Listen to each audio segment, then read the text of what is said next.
Welcome to the Hobby Jogger Podcast, where elite athletes and ham and eggers lace up their stories. We explore the common ground that running creates, from the world-class runner to the hobbyist hitting the pavement, trail, or treadmill. Expect a blend of inspiration, laughter, and the shared joy that makes every step count. Join us on this journey where every run is a story worth sharing.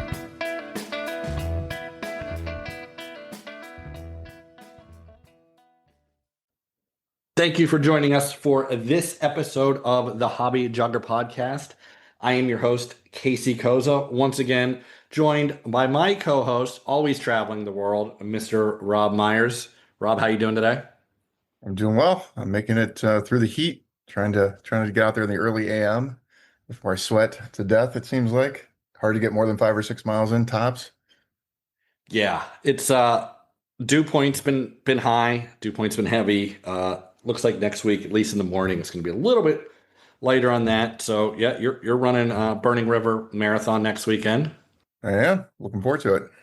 Yep, looking forward to it as well. Also looking forward to our guest today, Olivia Joseph, one of our friends, running the Burning River 50-mile race, coming off a win at the 2024 Devil Dog Ultra, the 100-mile version. And most importantly, Rob, she was second female at my beer mile race this 4th of July. Yeah, that's probably the most important thing we're going to discuss on this podcast. It's what I get the most questions about. Olivia, welcome to Hobby Jogger. How are you? Great. Thanks for having me. Yeah, thanks for coming on, taking some time. I know you were traveling today. You got a lot coming up on your plate, getting married to previous guest, Mr. Heath Goshorn. Close enough. Close enough, yeah. Pronunciations of names aren't my strong suit, but yeah, you were just out in Carlisle, PA for your bridal party, correct? Yeah. Bachelorette was out there. Bachelorette party, sorry. Close enough. It's the same thing in my eyes. Yeah. Yeah, that was fun. Didn't get too crazy, so thankful for that. That's always good. Yeah, I attended a bachelor party this past summer, and I was hungover for like 3 days. It wasn't good. So They typically take a couple of years off your life. Yeah. yeah, it was in Ellicottville, beautiful place. I don't think I'll ever be able to drink Ellicott Brewing's blueberry ale again. I was burping up blueberries for like 2 days. So yeah, strike that out. But you're originally from Carlisle, correct, Liv? I grew up in Maryland, actually. Oh, okay. Yeah. And then moved I went to college in like the Carlisle area-ish, and then kind of stuck there after college. So What college? I went to Messiah University. Okay. I've heard of it. Yep. I grew up in southwestern Pennsylvania, so definitely heard of it. Did you run in college? No? Well, I started running. I was still technically in college, but being sent home from COVID is when I said, man, what am I going to do at home with my parents all day? I'm going to go outside and try to run or bike or do something that will not keep me in the house all day. Yeah. Yeah, that was a tough time. Because there was nothing to do, couldn't go anywhere. So I went out and walked every day. I'd get like 30,000 steps a day, just walking around the neighborhood, trails, whatever. I wasn't really into running then, but I remember my cousin asking me, he's like, you don't walk 30,000 steps a day. That's like 15 miles a day, whatever it is, I don't know. Yeah. But I was like, yeah, here's my Fitbit number. Look at that. That's what I do. It's what I do all day. So yeah, I get it. Need to get out of the house, away from mom and dad a little bit. But Casey, we've heard that story on the podcast a few times around the COVID years, 2021. Yeah. People getting out there running virtual races and just getting hooked on it during that time. So at least there was some positive that came out of it. Yeah, for sure. There's been quite a few that's been, the reason why. And Olivia, you chose trail running, seemingly, correct? Mostly. I started road running, I guess, and then I don't know, when I got my job up in Carlisle, I was like, oh, the Appalachian Trail's here, like that would be cool. But I started road running and then slowly turned. I mean, it took me like a year and a half until I did, I guess, my first trail race. Maybe that was 2022. It took me like 2 years until I fully discovered that trails were more fun and a bit slower paced. Yeah, that's what I like about it. The slower pace, power hiking. Yeah, Rob, you know, Rob and I are expert power hikers. me too. Trust me. Yeah. Yeah. It's I don't know who it was, but it was like some coach and he was talking about the walk run method. And I was like, that's stupid. Like, why would anyone do that? And then Annie was like, don't you do that? Like, it's kind of what you do every race. Like, yeah, she makes a good point. I do a lot of walking Oh, and it's running. power hiking. It's Yeah. different. Power A lot hiking. different. Power hiking. Yeah, I substitute the walk for the power hike. Yeah. That is correct. So we talked, before, and what I wanted to start out with, because I think it's a really cool race, and I want to hear about it, because I don't know that we've had anyone on here that's run the race, but you ran the Rim to River 100 last fall, correct? Didn't turn I out so well, but ran. yeah. I technically ran the entire course since it's an out and back. I just didn't get all the way back. Well, yeah, so you saw the whole course. Yeah. Yeah. Yeah. That's a fair point, though. That's a fair point. Yeah. So that race is one that intrigues me because it has a wait list. Seems Yeah. super popular. It's down in, where is it? It's in New River Gorge. You start like right outside of Fayetteville, West Virginia. Beautiful area. I love it down there. Yeah, it is. That's one of my favorite places to go. We went rafting there a few years ago down in Nice. the New River Gorge. You ever been there, Rob? Oh yeah, yeah. I've gone on that rafting trip a few times. I'm trying to remember. I think it was Class 5 was the It's name of the intense. outfit. Yeah, it was good. Have you gone during golly season though? I've heard it's really intense during golly season. We went in the fall. I don't know. It was like kind of late fall, I think. Whenever they release the water from the dam. Okay. Yeah, I don't know when that is. I like it though. It was fun, but was that your first attempt at 100, Liv? I had done two before that. This Okay. was my first DNF ever, so it was humbling. But I'll be back this year. Like I got off of not off the wait list, but I got picked from the lottery. Nice. Yeah, if you're a female, your like chances of getting in are like really high. 'Cause it's like split, I think 50-50. So I was like, we'll see. I think I might. So Cool. So you're going back to take it on again. yeah. I off the top of my head, I want to say it was like stomach issues, correct? It's like not eating. I started throwing up like 20 miles into the race. It was really bizarre. My best guess is food poisoning. We still to this day like don't really know what happened. I remember thinking during the race like, I can't possibly do this the whole race, right? Like this, I'm gonna get better. I got a little bit better after I like walked for like 8 hours, but like it was awful. People were passing me that like I knew, and I was just like laid out on the side of the trail. One guy, he did the first 100 I did, but like we didn't realize that until I was driving him to his car when he DNF'd Oil Creek 100, and then we like put it together. And he like was like, Olivia, what are you doing? I was like, I'm just going through it, like I'm okay. And he was like, come on, like try to run with me. And like he drops me, and I was like, that's okay. But yeah, it was a bad day. I like rallied for a little bit, picked Heath up for I guess I had him for almost 20 miles, a little less than 20 miles. I was like salivating all day, which was really weird. I don't know. I was like, guys, I just like I keep spinning. I wasn't eating, but I was like, okay, it's fine. Like I've rallied some, it'll be fine. And then there was like a stretch.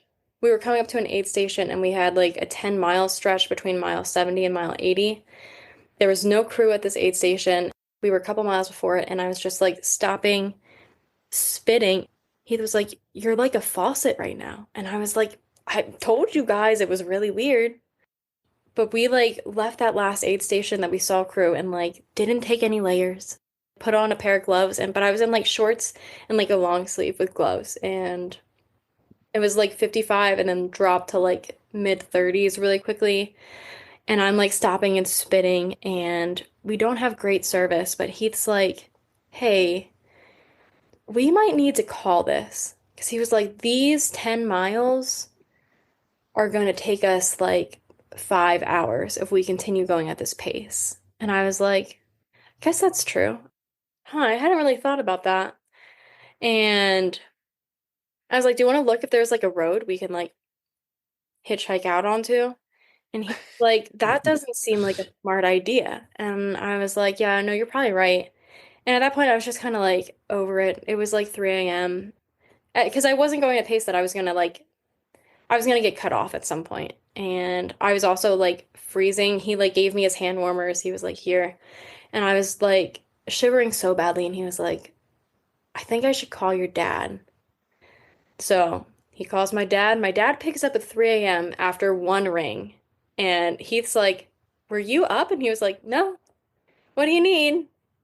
They come pick me up. And I was like, okay. I continued to salivate for like 24 hours afterwards. Like it never got better. So I was like, at least I rest assured that like I wasn't gonna just keep walking and get better. It was the weirdest thing. So, you know, That's at least good that it's not like a problem you have to solve for the race, that it was just like kind of an anomaly, yeah. something that you couldn't, hopefully likely not to repeat. So that's Yeah. that's at least good. Yeah, I wanted to have you on after that, and I was like, it's as much fun as a full episode on as much as I wanted to do something on that race. Yeah. I was like, I just remember reading the race report. I knew it was stomach. I was like, yeah, maybe we'll wait till Liv has something else coming up, or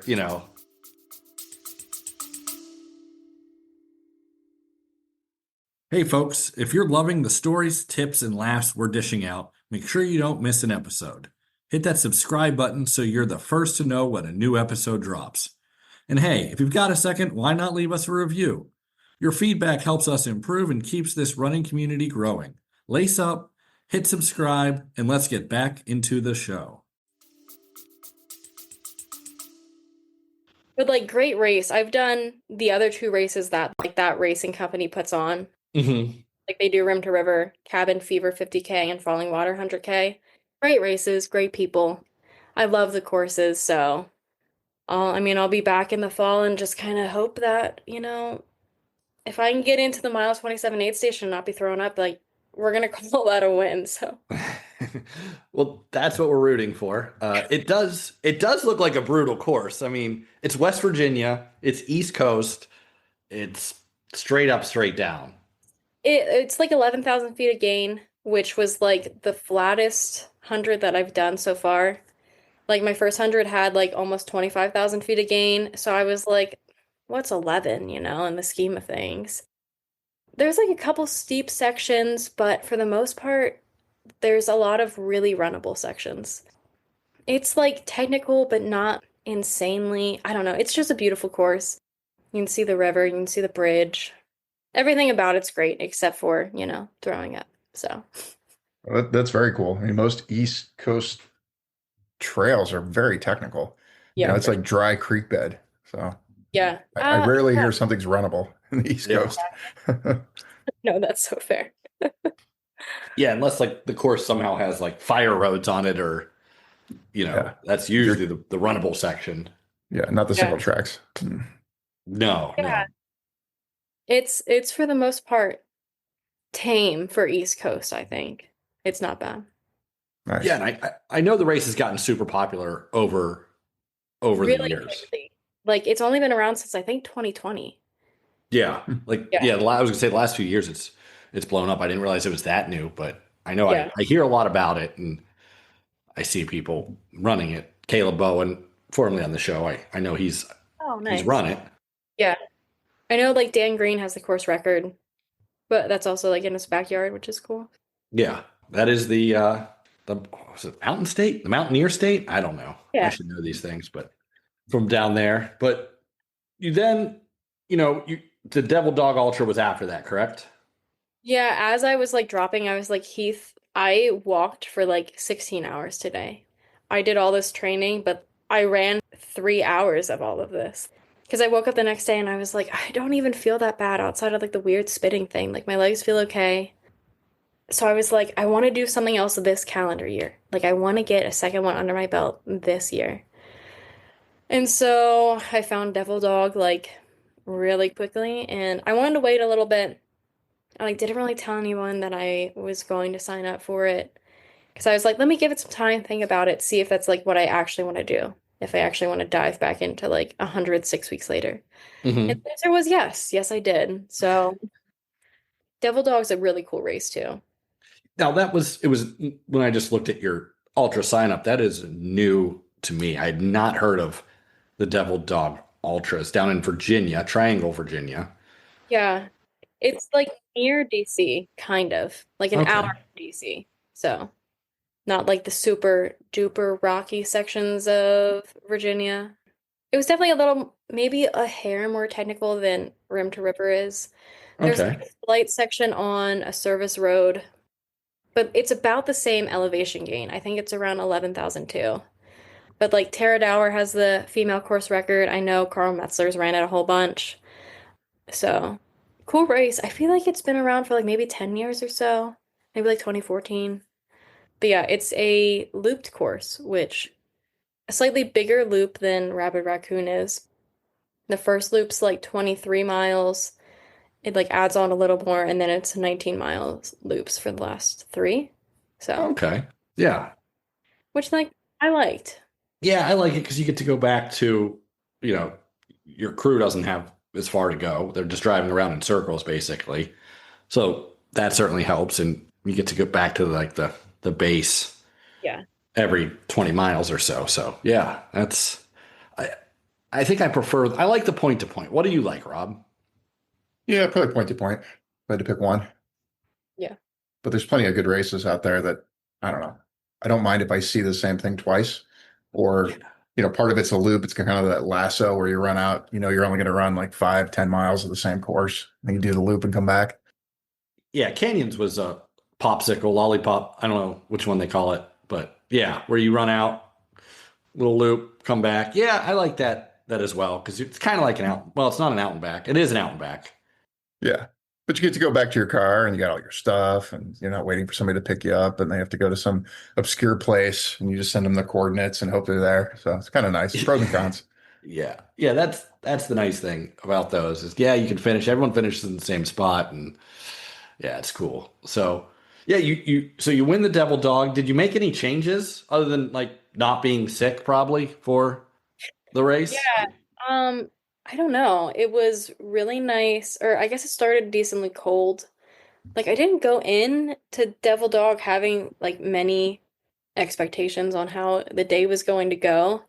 But then I really, not really quickly, I guess by like mile 80 is when I called the girl that had been in first place. And I was like, well, all right, I guess we gotta pick it up. I did eat a lot of pumpkin bread that race, and that for some reason sat really well on my stomach. So is that our go-to now? Is that our go-to food? Yeah. Pumpkin bread? I think that's what she's saying, Casey. Yeah. Hey, That's the secret to the number one spot right there. yep. Ain't broke, don't fix it. Yeah, exactly. So I'm gonna have to bring that down to River and hope for the best. Take your pumpkin bread to Rim to River.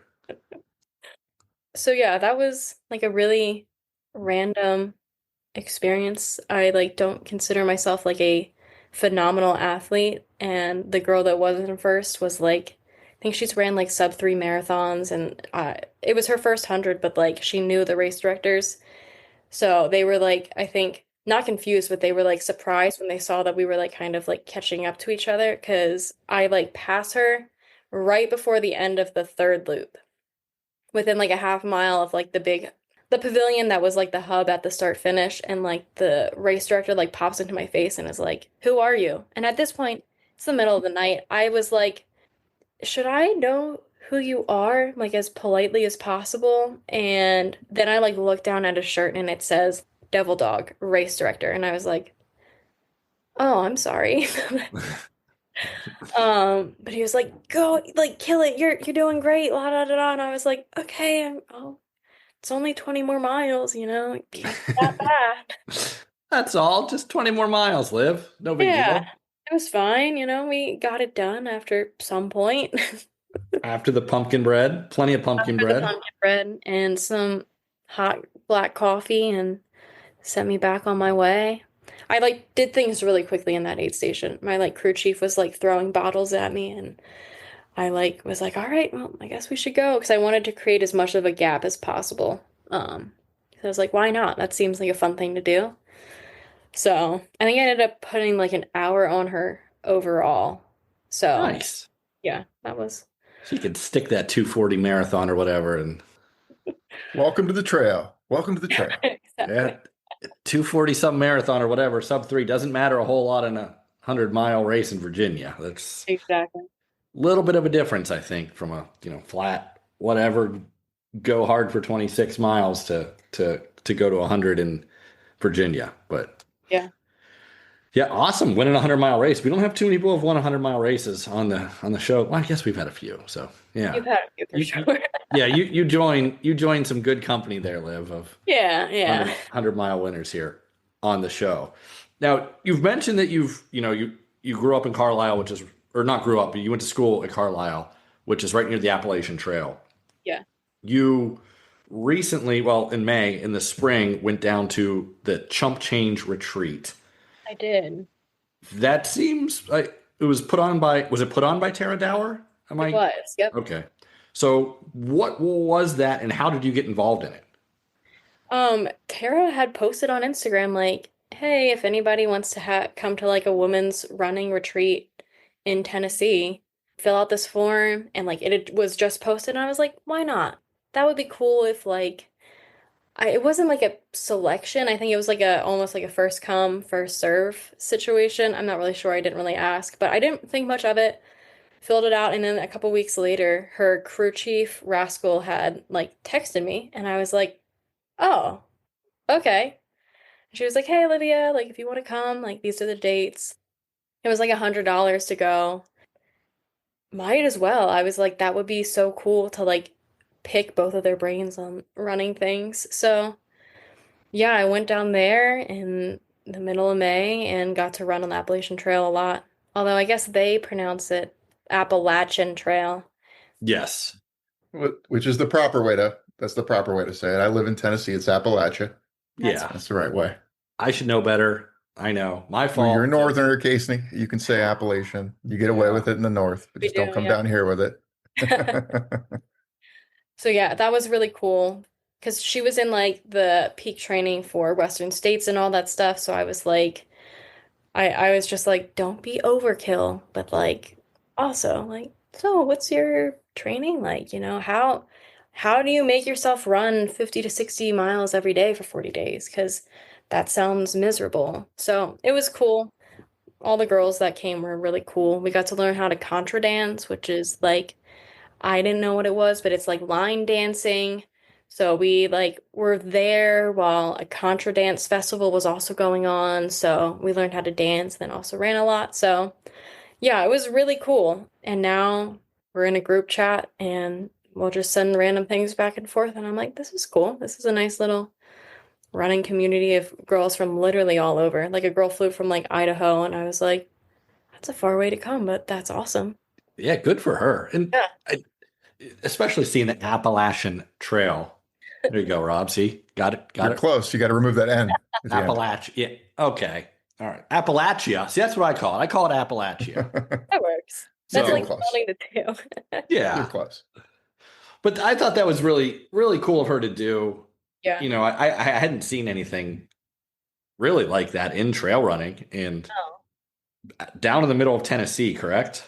Yes, it was very much like middle of nowhere. Like you kind of see like some of the remnants of Helene. Like we were getting on one trail that ended up going onto the AT, and it was like completely washed out. Like tape was up. It was just like in the river. And I was like, well, you could see where like they'd repaved. So it was really interesting to like see all that firsthand. I guess Rob, you probably have seen more of that being in Tennessee, but It's a little farther north.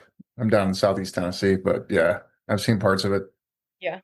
But yeah, really, I was like, it's cool that you're just inviting 15 girls that you hope like no one's a serial killer and you're just gonna stick him in a cabin and hope for the best. And it turned out great. I hope she does it again. I think she wants to do it for like a week next year. So that'd be Oh, really cool. cool. Yeah. I'm assuming again on because she has a close connect. She's in Maryland. I think I think Local? she's born in Virginia. No, it might have been Maryland. Okay. She's East Coast, so she's Appalachian Trail, the record holder, Yes. overall record holder of. Did she go northbound to southbound? Southbound, northbound. Nobo, Sobo. I know those terms. Yeah, she started in Maine, went to Georgia. Okay. Yeah. Brutal trail. I mean, we were up in Vermont and I ran I might have ran 5 miles up and down like a mountain in Vermont, and it took me an hour and a half. Yeah. It was just every step was massive rocks and wet, and it was cool though. It was awesome. I don't know how she did it. 40 miles. You said she went 40 miles a day on. I think it's to do that. I think the math is like 50 to 60. I I I couldn't. I don't know how like everything holds up. It's really impressive. I just don't think I've got the mental fortitude to like want to continue. I think by like day 3, I'd be like, I tried. That was fun. Yeah. That is impressive. I mean, Yeah. I've done 2 segments so far on the AT. Okay. And I started at the beginning in Georgia, made it as far as Franklin, North Carolina, Okay. and total was maybe 12 days, 2 separate trips. And I think 11, 12 miles hiking most of the day was as far as I could go. So I can't even imagine doing like 40 miles in one day. I mean, that terrain is just so intense. Yes. Yeah. I took Heath to Carlisle because he never ran on the AT. This is when I was training for Rim to River, and I was like, we're gonna do 20 miles. Like it's gonna be a decent amount of elevation gain. Like it'll be fun. When we get on the trail and Heath's like, this is awful. He waited until further in to be like, hey, this is awful. But we had done like an out and back, and I was like, yeah, it's pretty rocky. So he was like, I don't know why anyone would want to run on that ever. He was like, how do you still trail run after starting trail running on that? It's like an yeah. acquired taste. I don't know. It's something. Some parts are better than others for sure. Yeah. But even Carlisle, you're not that far from the Laurel Highlands Trail, which is very similar to. True. I ran 6 miles on it this past Laurel Highlands, and it was just like, this is just, and it's tiring. It's just, it's High knees the entire time to like get over all the rocks. Exactly. That's what I was telling Will. I was like, you could be running downhill, but you still have to step up. Yeah. To like go. It's tiring running on our trails out here more of the East Coast to where, Carlisle and such. It's just, people underestimate the rockiness of the East Coast. Now, you also finished, Liv, second at my beer mile. I did. Which, big accomplishment. Yeah. Yeah. I said I was never going to do it again after the first year. And then Amber was like, you should do it again. And I was like, okay, all right. Still hungover from the previous year, but do it. You did get beat out by one of the rugby girls, our friend Bree, by a lot. Yeah, it's more in her wheelhouse, I think. The drinking aspect definitely is more of a rugby thing. It's very similar to like you versus the marathon girl in the 100. The rugby girl, you're kind of going into her wheelhouse with the 4 beer chugs. So yeah, but yeah, appreciate you showing up to that, both you and Heath for 2 years in a row and taking home second place female.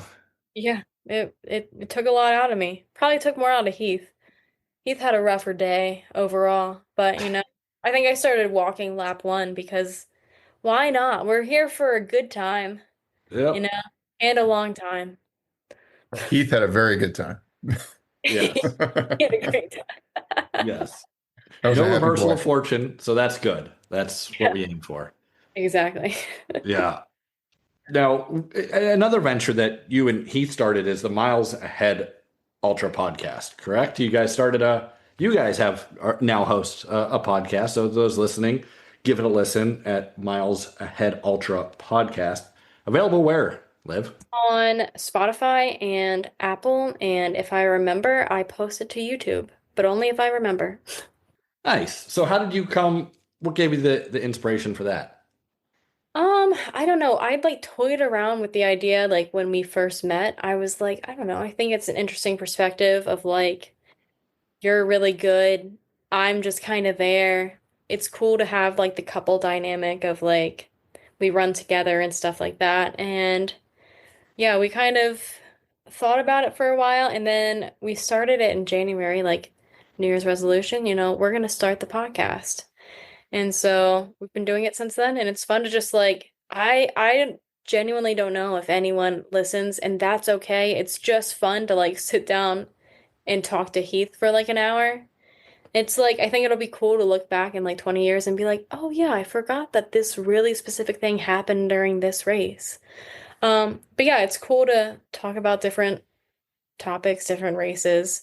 It's fun to review races, talk about what went wrong, what went right. Usually more of what went wrong. Yeah, I mean it's kind of like a journal for you. I know we had Grayson Murphy on the show, and actually now I have one of her journals, and you're doing a digital journal, but it definitely helps to be able to go back because you remember things differently than how they really happened. Yeah, that's a good point. I didn't think of that. You're leaving like a digital journal of, it's fresh in your mind, things that went right, pumpkin bread, things that went wrong, salivating like a rabid dog, Yes. Yeah, so that's good to leave a digital kind of journal, and that's cool to see. And I mean, the podcast space is definitely growing, and Yeah, for sure. I know when we had Heath on, he got a lot of views for us. So I know there's some people watching for sure. Like 10 of them, maybe probably 10 to 50 of the views were probably me listening, like over and over, but like some of them maybe weren't, maybe like 2 or 3 were like new people. Hopefully. You guys are great. I'm halfway through the Burning River podcast, and you guys definitely have chemistry. I mean, it's obvious within the first 5 minutes you can hear it, just the back and forth. So keep doing what you're doing. It works. Will do. Yeah, it's fun when like I'm crewing and he's running, or like I'm running and he's crewing, because like the 2 different perspectives I think are really cool. Just because like you're having completely opposite days.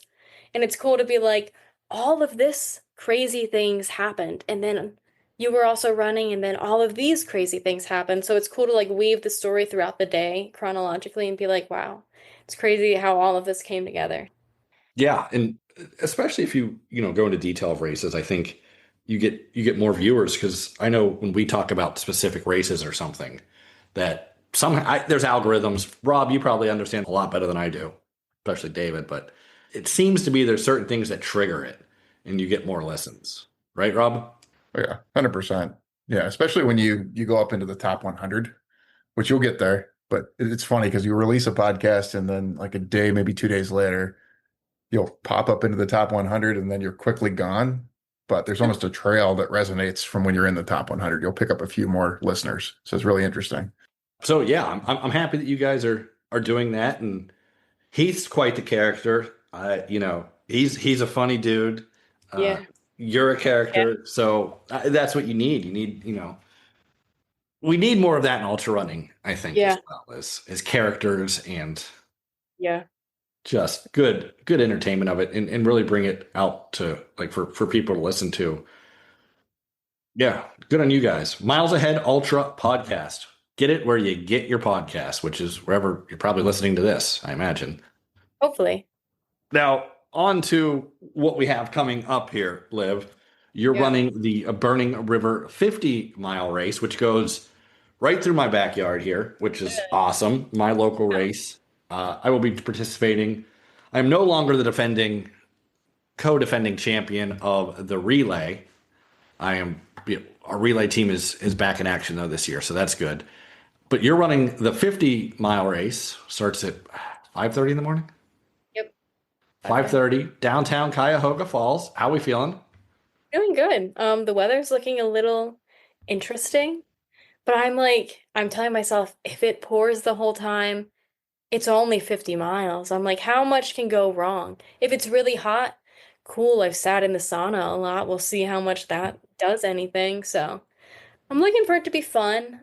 I think I'm gonna wear all white, And I'm gonna try to do it like I've got a whole bunch of temporary tattoos from my bachelorette on. And I think I'm just gonna put them all on. We're gonna wear all white. We're gonna be like, there's no funny way or like nothing that rhymes that's like last ultra marathon before the wedding. I've not looked it up on ChatGPT a way to rhyme that, but that's how we're treating it. And it'll be cool to like toe the line with Heath one more time. He's running the 50 as well? Yeah. Oh, Yep. sweet. You guys get a nice little, husband-wife rivalry going. Last race before the ring. Last race before the ring. There you go. That works. Yeah, perfect. Awesome. That's cool. Yeah, I usually walk. I got to take Annie to the start line of the marathon, but I usually go down to the parkour trail, which is right down the street here, and see the runners come through in the dark, which is always make sure they don't get lost and turn into the parking lot. I actually had to help out the course marking crew down there last year. That's so funny. Yeah, they were, which is weird. They were like kind of confused. And I was like, no, it goes up this way. I promise. Every year it was the parkour. I think, yeah, because it went straight through. It didn't go up the parkour last year and they started, I don't know. But man, I think that was maybe it was the year before. I don't know. One of those years I helped them out down there. So yeah, looking forward to it. What is, how's I know you said that you had the hip and you're trying to get a last one in here before rim to river, but what's our goal? I think my realistic goal is like finish in like 9 hours, 30 minutes. I think that's decently realistic. I think it'll depend on how the day goes. I've got some carbs fuel gels I've been trying those a fair amount and they're okay. I just think that I need to not take them every hour on the hour for them to like sit well on my stomach. So we're gonna try some different fueling things. We're gonna get out that handy ice bandana. Those things are great. Like I did a 12-hour race last summer and like the ice bandana was amazing. I was like, this is great. It's like 90, but it doesn't feel like 90. So we're gonna go out and try to have a lot of fun. Yeah, hip's been feeling better and like I would love a really solid nutrition day under my belt before going into rim to river. So I think whatever the weather is, cool.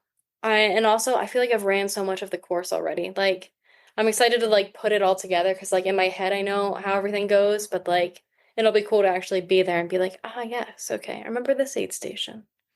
Yeah, and weather's it's always some kind of weather on Burning River Day. It seems like downpour, then super humid, hot, sunny. It's a tough 100-mile race. Like it's not flat. Yeah. Please don't be hot. You're hoping for rain, Rob? Please don't be hot. Please.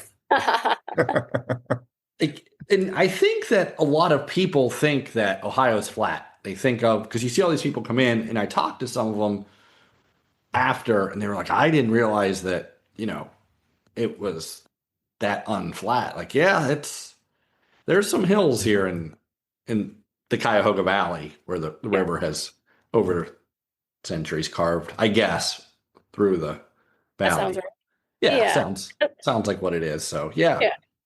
Cool course. They do put on a great race. It's well received by international people, national people. We get people from every state. Yeah. Maybe not Alaska and Hawaii, but they don't count. So definitely from Canada and Mexico, and I know Japan. There's usually a couple Japanese runners. So yeah, looking forward to it. Looking at the weather now, high of 83, not bad. I don't like the little lightning bolt. Me neither. Yeah, 67% chance of rain. So yeah, it was it a couple years ago? There was a bad lightning storm at like 4:30 in the morning when it started. Yeah. Yeah. I know when Heath ran it that year, he said that at the last minute, he like handed his glasses off and his phone. And like, he was like, I'm glad I did. Because like, as soon as we started, it started downpouring. So he was like, I wouldn't be able to see anyway. And I was going to get my phone soaked. So like, well, might be a repeat of that. Yep. I know that year I saw him Obi and I were in the car in the pouring rain down at parkour, watching them come through, shining the flashlight onto the next trail for the Nice. front people. And yeah, we had the umbrella out. It was pouring river because it used to go down like right next to the Cuyahoga River. Okay. What's that? Cascade Park, I think it's called. Okay.